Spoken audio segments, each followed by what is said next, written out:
আসসালামু আলাইকুম and welcome to Farhan's Eduverse channel. So আজকের ভিডিওটি এইচএসসি 25-এর বায়োলজি রিলেটেড। এখানে তোমাদের সিকিউ এর জন্য শিওর শর্ট সাজেশন থাকবে। তো শুধু সাজেশন নয়, তোমাদের জন্য বিভিন্ন টিপসও থাকবে, তাই সম্পূর্ণ ভিডিওতে সাথেই থাকবে। বায়োলজি ছাড়াও আমি আরও ফিজিক্স, কেমিস্ট্রি এবং ম্যাথের সাজেশন দিয়েছি। আশা করি তোমাদের গুরুত্বপূর্ণ টপিকগুলো সেগুলো থেকে দেখে নিবে, আর টিপসও সেখান থেকে শুনে নিবে যদি সময় পাও। তো চলো আর দেরি না করে মূল ভিডিওতে চলে যাওয়া যাক। সবার প্রথমে রয়েছে উদ্ভিদ বিজ্ঞান, টিস্যু ও টিস্যুতন্ত্র। আমি সবার আগে রেখেছি কেননা অধ্যায়টা আমার কাছে অনেক বেশি ইজি লাগে অন্যান্য অধ্যায়গুলোর চাইতে। টিস্যুতন্ত্রের সবচাইতে গুরুত্বপূর্ণ যে পার্ট সেটা হচ্ছে ভাস্কুলার বান্ডলে তুমি সব কিছু পড়ে নিবে, সমপার্শ্বীয়, সমদ্বিপার্শ্বীয়, সংযুক্ত, অরীয় যা আছে সব কিছু বৈশিষ্ট্য সব পড়ে নিবে। এখান থেকে সিকিউ আসেই আসে। আর তারপরে হচ্ছে একবীজপত্রী উদ্ভিদের মূলের চিত্র, এটা গতে দিয়ে দেয়, এটা বারবার এসেছে, এটা অনেক গুরুত্বপূর্ণ, প্লাস বৈশিষ্ট্যও দেখে নিবে। আর আরেকটা হচ্ছে একবীজপত্রী উদ্ভিদের কাণ্ডের চিত্রটা একটু কমপ্লিকেটেড লাগে আমার কাছে, তাও চেষ্টা করলে আশা করি পারবে। সেই কাণ্ডের চিত্র আর বৈশিষ্ট্যটা তো মাস্ট। আর ভাজক টিস্যু, স্থায়ী টিস্যুর মধ্যে পার্থক্য। আর তোমরা জানো যে বায়োলজি যে ছকগুলো তোমাদের বইয়ে দেওয়া রয়েছে গাজী আজমত স্যারের বইগুলোতে, তো সেই রিলেটেড যে ছকগুলো, পার্থক্য অথবা বৈশিষ্ট্য, সবগুলো ছকই গুরুত্বপূর্ণ। পারলে সবগুলোই চেষ্টা করবে পড়ার, কিন্তু যেহেতু এখন আর সময় খুব বেশি নাই, আমি তাই তোমাদেরকে বিগত বছরের বোর্ড কোশ্চেনে আসা যে টপিকগুলো বা যে বৈশিষ্ট্যগুলো বেশি এসেছে সেগুলো থেকে তোমাদেরকে পড়ার জন্য সাজেস্ট করছি, এবং এখানে সেগুলোরই তালিকা করা রয়েছে। তো জাইলেম ফ্লোয়েমের পার্থক্যটা দেখবে, এগুলোও এসেছে বিগত বছরগুলোতে কয়েকবার। তো এই গেল হচ্ছে আমাদের একটা অধ্যায়। তারপরের ইজি চ্যাপ্টার হচ্ছে নগ্নবীজি এবং আবৃতবীজি। পোয়াসির বৈশিষ্ট্য, অর্থনৈতিক বৈশিষ্ট্য বা অর্থনৈতিক গুরুত্ব, তারপরে যে যত কিছু আছে সব কিছু তুমি পোয়াসির দেখে নিবে। পোয়াসির যে উদ্ভিদগুলোর যে অর্থনৈতিক গুরুত্ব সবগুলো।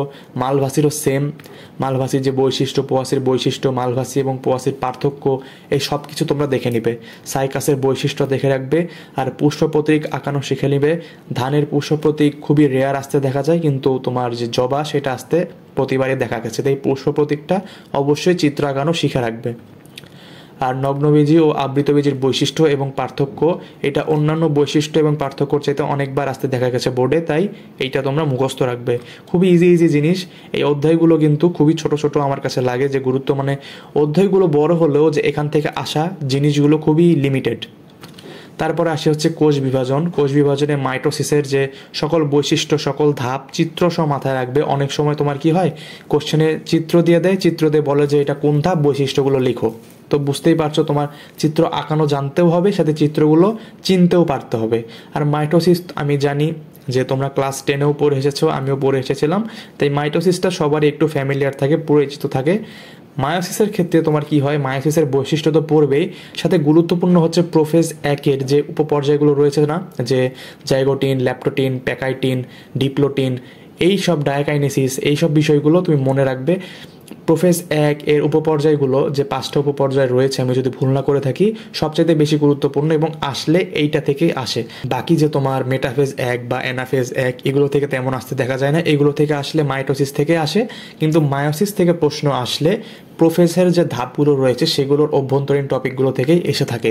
যেমন মনে করো সিন্যাপসিস, কায়াজমা, ক্রসিং ওভার। আশা করি বুঝতে পারছো, এগুলো চিত্রসহ বৈশিষ্ট্য মাথায় রাখবে। খুবই ছোট একটা অধ্যায়, বেশি সময় লাগবে না মনোযোগ দিয়ে পড়লে। আরেকটা হচ্ছে জীব প্রযুক্তি। জীব প্রযুক্তিতে কি করবে, টিস্যু কালচারের বৈশিষ্ট্যগুলো মনে রাখবে। টিস্যু কালচার কিভাবে করা হয়, এখান থেকে যে কতবার প্রশ্ন আসছে বলে বোঝাতে পারবো না, তোমরা টেস্ট পেপার খুললেই দেখতে পারবে। তারপর আসে হচ্ছে জেনেটিক ইঞ্জিনিয়ারিং আর রিকম্বিনেন্ট ডিএনএ। তোমরা যে ইনসুলিন উৎপাদনের প্রক্রিয়া, যে তোমার রেস্ট্রিকশন এনজাইম ব্যবহার করে পোষক দেহ থেকে কাটতে হয়, তারপরে তোমার যে আরেকটা ডিএনএ থাকে, আমি ঠিক মনে করতে পারতেছি না বলতে গেলে, সে আরেকটা ডিএনএ ওর মধ্যে ঢুকিয়ে যে ইনসুলিন তৈরি করা হয়।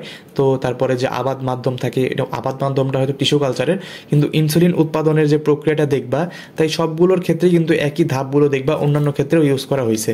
তো এক্ষেত্রে জেনেটিক ইঞ্জিনিয়ারিং আর রিকম্বিনেন্ট ডিএনএ কোন কোন ক্ষেত্রে কাজ করা রয়েছে, যাতে তোমরা উদ্দীপক দেখে চিনতে পারো যে আরে হ্যাঁ, এটা তো জেনেটিক ইঞ্জিনিয়ারিংয়ের যে বৈশিষ্ট্য বা জেনেটিক ইঞ্জিনিয়ারিংয়ের মাধ্যমে এই কাজটা করা হয়, তারপরে যেন তোমরা বৈশিষ্ট্যটা লিখতে পারো, সেজন্য সবকিছু ডিটেলসে দেখবে। তারপর আসছে হচ্ছে রিকম্বিনেন্ট ডিএনএ প্রযুক্তির প্রয়োগ। ওই যে বললাম কোন কোন জায়গায় প্রয়োগ করা হয় সেটা ভালোভাবে দেখে রাখবে, যেন উদ্দীপক থেকে চিনতে পারো। তারপরে আসে হচ্ছে জিনোম সিকোয়েন্সিং, এটাও দেখে রাখবে। তো এটা গেল হচ্ছে গুরুত্বপূর্ণ পার্ট জীব প্রযুক্তির ক্ষেত্রে। এখন আসি হচ্ছে তোমাদের উদ্ভিদ শারীরতত্ত্ব, এটা অনেক বড় একটা চ্যাপ্টার, আমি এটা নিজেই বাদ দিছিলাম। তো এটা কি হয়েছে, কোনো কিছু না দেখে রাখলেও কি করবে, সালোক সংশ্লেষণটা দেখে রাখবে, C3 এবং C4, এটা খুবই গুরুত্বপূর্ণ, খুবই খুবই গুরুত্বপূর্ণ। আর দেখে রাখবে হচ্ছে শ্বসনের সব কিছু, প্রচ্ছেদন খুবই একটা ইজি জিনিস, এটাও দেখে রাখবে।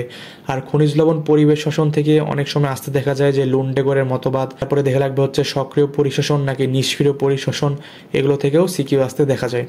আর অণুজীবে ম্যালেরিয়াটা খুবই গুরুত্বপূর্ণ। তোমার যে শারীরতত্ত্ব আর অণুজীব কিন্তু খুবই বড় একটা চ্যাপ্টার, তোমার বাঁচতে হবে কোনটা তুমি ভালোভাবে পড়বে। তো অণুজীবে ম্যালেরিয়া থেকে খুবই খুবই প্রশ্ন আসতে দেখা যায়, ম্যালেরিয়া সব কিছু দেখে রাখবে। ব্যাকটেরিয়ার যে আদর্শ ব্যাকটেরিয়ার চিত্র, খুবই ইজি একটা চিত্র, সেই চিত্রটা দেখে রাখবে। আর ভাইরাসের যে লাইটিক চক্র, লাইসোজনিক চক্র, এগুলো থেকে বিগত বছরগুলোতে কয়েকবার প্রশ্ন আসতে দেখা গেছে। আর যেগুলো বললাম ম্যালেরিয়া, ব্যাকটেরিয়া, ভাইরাস, এগুলোর জন্য যে রোগ হয়, তারপরে ওই সব রোগের লক্ষণ, বৈশিষ্ট্য, প্রতিকার কি, এগুলো তোমরা ভালোভাবে মুখস্থ রাখবে। বায়োলজি তো তুমি জানো সবই মুখস্থ। আর এখন আসে হচ্ছে প্রাণীবিজ্ঞানের আমার কাছে সবচাইতে ইজি লাগে হচ্ছে শ্বসন ও শ্বাসক্রিয়া, মানুষের শ্বসনতন্ত্র, এটা দেখে রাখবে, প্রথমে আছে সেটা। আর সবচেয়ে গুরুত্বপূর্ণ গতে এটা মাস্ট আসবে অ্যালভিওলাসের পাশাপাশি যে গঠনটা আছে সেটা দেখে রাখবে, অ্যালভিওলাসের চিত্র আঁকাতে পারলে তো ভালোই। তারপর আরেকটা জিনিস এসে থাকে হচ্ছে অ্যালভিওলাস থেকেই, যে এই অ্যালভিওলাসের মধ্যে অক্সিজেন এবং কার্বন ডাইঅক্সাইডের বিনিময়, তোমাদের বইয়ে আছে দেখতে পাবে ছোট ছোট জিনিস। আর রক্তে অক্সিজেন এবং কার্বন ডাইঅক্সাইড পরিবহনের বিক্রিয়া, এইটা ঘতে দিয়ে দেয়। এটা খুবই মনে করো স্পেসিফিক্যালি বলা যায় এই তিনটা জিনিস থেকে আসবে। অ্যালভিওলাস তো আসেই, আর রক্তে অক্সিজেন এবং কার্বন ডাইঅক্সাইডের পরিবহনের যে বিক্রিয়াগুলো, এটা মাথায় রাখবে। ইজি কিন্তু একটু অকওয়ার্ড বিক্রিয়া হিসেবে লাগে, কিন্তু মাথায় রাখলে খুবই ইজি, এটা বারবার আসে, অনেক অনেক গুরুত্বপূর্ণ। তো তারপরে রাখবে হচ্ছে ধূমপানে ফুসফুসের যে রোগ হয়, ধূমপান করার কারণে তোমার অ্যালভিওলাসের কী কী ক্ষতি হয়, এই কারণে যে বিভিন্ন রোগ হয়। তারপরে তোমার আক্রান্ত ফুসফুস এবং নর্মাল ফুসফুসের যে পার্থক্য রয়েছে, সেই ছকটাও দেখে রাখতে পারো, এটা অধ্যায়ের শেষের দিকে রয়েছে। আর সময় পেলে সাইনোসাইটিস আর ওটাইটিস মিডিয়ার লক্ষণ আর প্রতিকারটা দেখে রাখবে। সাইনোসাইটিস থেকে খ নাম্বার এসে থাকে, ওটাইটিস মিডিয়া থেকেও সেম তোমার লক্ষণ প্রতিকার এসে থাকে। এখন আসে হচ্ছে জিনতত্ত্ব আর বিবর্তন, মেন্ডেলের সূত্র আর ব্যতিক্রম যতগুলো রয়েছে সবগুলো দেখে রাখবে, এটা থেকে অবশ্যই আসলে এগুলো থেকে আসবে। মাঝে মধ্যে কয়েকটা মনে করো যে স্ট্যান্ডার্ডলেস যখন প্রশ্ন করে, তখন বিবর্তন থেকে দিয়ে দেয়, ডারউইনের মতবাদটা দেখে রাখবে। বিবর্তন আমার কাছে একবারে ভালো লাগে না, আমি মেন্ডেলের সূত্র এবং ব্যতিক্রমের উপরে বেশি ফোকাস রাখতাম। আর তোমার অ্যাডমিশনও এটা থেকেই বেশি আসবে, মেন্ডেলের যতগুলো সূত্র এবং ব্যতিক্রম রয়েছে এগুলো যেন তোমার একবার ঠোঁটস্থ থাকে, ঠোঁটের আগায় থাকে, যেটাকে বলে আর কি। এখন আসে হচ্ছে আর কি প্রাণীর পরিচিতি, এখান থেকে 2টা সিকিউ আসে, আর তোমার টপিক হয়েছে 3টা, অর্থাৎ তুমি যে কোনো যদি 2টা পড়ো, তুমি একটা তো মাস্ট কমন পাবাই, ভাগ্যে থাকলে তুমি যে 2টাই পড়েছো সেই 2টা থেকে কমন আসতে দেখা যায়। তো বেশিরভাগ ছাত্র কি করে, ঘাস ফড়িংটা বাদ দেয়, যেহেতু এটা একটু বেশি অনেক বড় আর কঠিন লাগে অনেকের কাছে, হাইটটা সবচেয়ে ইজি। আর রুই মাছেরও কয়েকটা মনে করো স্পেসিফিক টপিক আছে যেগুলো থেকে পড়লেই এসে পড়ে, তুমি কি করবে, ওয়ান শট সিকিউগুলো দেখবে, তাহলে তোমাদের জন্য ইজি হবে। আর পরিপাক আর শোষণ থেকে যকৃতটা খুবই ভালোভাবে পড়বে, যকৃতে যা কিছু আছে তোমার মনে করো গ্লাইসিস, গ্লাইকোজেনোলাইসিস, এইসব বিষয়গুলো ভালোভাবে দেখে রাখবে। যকৃত আঁকাইতে পারলে, আঁকানোটা লাগে না আই গেস। আর তারপরে দেখে রাখবে কি খাদ্য পরিপাকে যে এনজাইমগুলো কাজে লাগে, অগ্নাশয়ের এনজাইম, তারপরে তোমার গ্যাস্ট্রিক গ্রন্থির এনজাইম, সব কিছু দেখে রাখবে, সবগুলো যেন মুখস্থ থাকে। আমিষের জন্য, শর্করার জন্য, স্নেহের জন্য যে যতগুলো চার্ট দেওয়া রয়েছে, যতগুলো এনজাইম দেওয়া রয়েছে, সবগুলো মুখস্থ রাখবে, এইগুলো থেকে আসবে। আর অগ্নাশয়ের বৈশিষ্ট্য, অগ্নাশয় দিয়ে তোমার যতগুলো বর্ণনামূলক জিনিসপাতি দেওয়া রয়েছে সবগুলো পড়ে রাখার চেষ্টা করবে, এসব থেকেও বিগত বছরগুলোতে কয়েকবার আসতে দেখা যায়। এখন আসে হচ্ছে রক্ত সঞ্চালন, হৃৎপিণ্ডের চিত্রটা শিখে রাখবে। হৃৎপিণ্ডের কার্ডিয়াক চক্র, অর্থাৎ রক্ত তোমার যে বাম অলিন্দে আসে, কার্বন ডাইঅক্সাইড যুক্ত রক্ত, অক্সিজেন যুক্ত রক্ত, এভাবে যে সম্পূর্ণ ঘুরে আবার ফুসফুসে যায়, এই সম্পূর্ণ চক্রটা তুমি এসএসসিতেও পড়ে এসেছো, এটা ভালোভাবে দেখে রাখবে, এগুলো থেকে বারবার আসে। হৃদরোগের চিকিৎসা, বিভিন্ন ধরনের চিকিৎসা যে দেওয়া রয়েছে বইয়ে, সেগুলো পড়ে রাখবে। আর পেসমেকার থেকে অনেক সময় প্রশ্ন আসতে দেখা যায়, যে এসএ নোট তোমার কি বলে, যে কৃত্রিম পেসমেকার এবং যে আমাদের প্রাকৃতিকগতভাবে যে পেসমেকার থাকে সেগুলোর মধ্যে পার্থক্য আসতে দেখা যায়। সো পেসমেকার টপিকটা ভালোভাবে দেখে রাখবে। আর রক্ত সংবহনতন্ত্র সম্পর্কেও মুখস্থ রাখবে। রক্তকণিকা থেকে আসতে দেখা যায় কিন্তু খুবই কম, তো এটা সম্পর্কে ধারণা রাখলে ভালো। আর এমসিকিউ তো রক্তকণিকা থেকে আসেই, সো আশা করি এমসিকিউ পড়ার জন্য তুমি রক্তকণিকা যতটুকু পড়বে ততটুকুই এনাফ। এখন আসে হচ্ছে চলন এবং অঙ্গ চালনা, এটা হচ্ছে সবচেয়ে গুরুত্বপূর্ণ। বিগত বছরগুলোতে এসেছে হচ্ছে পেশি টিস্যুর পর এসেছে হচ্ছে অস্থি, তরুণাস্থি এবং লিভার থেকে। তো হাড় ভাঙা থেকেও কোশ্চেন আসতে দেখা যায়, এই সবগুলোই মুখস্থ রাখবে, দেখে রাখবে। আর আরেকটা টপিক তোমাদের হয়তো বাদ গেছে, যেটা আমি অ্যাড করি নাই, কেননা ওখান থেকে বলার কিছুই নাই। তুমি কর ডাটার সব কিছু বৈশিষ্ট্য মুখস্থ রাখবে। আর কর ডাটার পর শেষের দিকে যে জিনিসগুলো রয়েছে, অ্যাক্টিনোপটেরিকি, সার্কোপটেরিকি, এগুলো থেকেও আসতে দেখা যায়। এই পুরো অধ্যায়টাই গুরুত্বপূর্ণ, তাই বিশেষভাবে বলার কিছু নাই, একবার এক একটা পর্ব থেকে দিয়ে দেয়। সো এই ছিল তোমাদের জন্য বায়োলজির সাজেশন ভিডিও।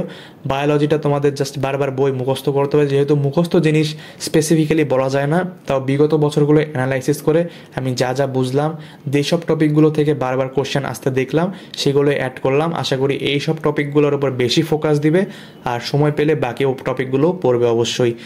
আগের ভিডিওগুলো দেখে নাও, ফিজিক্স, কেমিস্ট্রি, ম্যাথের। আজকে এই পর্যন্তই। আসসালামু আলাইকুম।